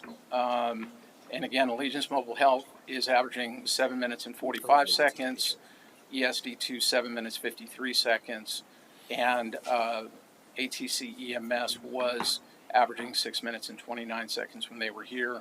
And the call volumes are there. You can see that it's gone up over time as the city has continued to grow. We're averaging about 412 monthly calls right now. And to Jim's point, we've added a demonstrative number of people from 2017, which was the last time that I imagine that traffic for as patterns well. have changed quite a bit. I think it's a since then. smidge, yeah, just a smidge, right? Yep. So, could you go back Okay. to the previous slide for a second? Got 3 minutes. Oh, wait, I want to see yes. What do you got? I just want to say that. Going to post it on Facebook. Joseph, you got another slide, or is that it? I have one last slide, Mayor. Let's see it. Recommendation. I saw that. It's a recommendation. The staff continues to recommend that the city receive services from ESD2 at no cost, no additional cost to the city. Understanding this option is not currently offered by ESD2, staff recommends maintaining the current level of service with Allegiance Mobile with a contract provision to increase service levels if the response times rise above the 8-minute industry standard. Okay. That concludes the presentation. Thank you all, and if there's any time left and there are other questions, I'm glad to answer. So, Thomas, was it staff's intention to have the vendors make comment or presentation at all? The intent of tonight was to present the information that we've found over the past months and all of the, conversations that we've had. I think that, really next steps are we would come back to you at the next council meeting, and we'd be happy to provide those opportunities, or if there's other, another direction that you want us to go. We wanted to start off by giving you the information, and then Okay. understanding we've got more to come. Okay. Well, I think we do need to bring this back. Obviously, we have to because of Allegiance's contract, and then have a more deep dive discussion in terms of the quality of services provided by the providers, and make that evaluation with any additional comment or discussion with and or questions and answers with the vendors, Allegiance, ESD2. I don't know if the other, if Travis County EMS wants to come forward, they can certainly, but it sounds to me like there's a couple of options that we can look at. And Mayor, may I ask, when this is brought back, I'd love to have the hard numbers. I know these are preliminary that you were looking at. I'd love to have numbers from the vendors themselves saying this is what our numbers are. I think you mentioned earlier, these are preliminary, kind of like what we pulled out. They're not hardcore set in stone what they're offering us. Do we have contract proposals at these numbers? Or just a breakdown of the numbers. Yeah. So I mean, ESD2 some honest has, numbers, yeah. has provided a Yeah. cost sheet to us. That the other two are preliminary discussions, and they haven't provided anything. So Okay, so let's bring that back and get into a little more detail in terms of costs and numbers that are a little closer to reality, and then we can move forward. Okay? Thank you very much. A little Thank you. closer to reality. We're adjourned For like 1 minute. for 1 minute.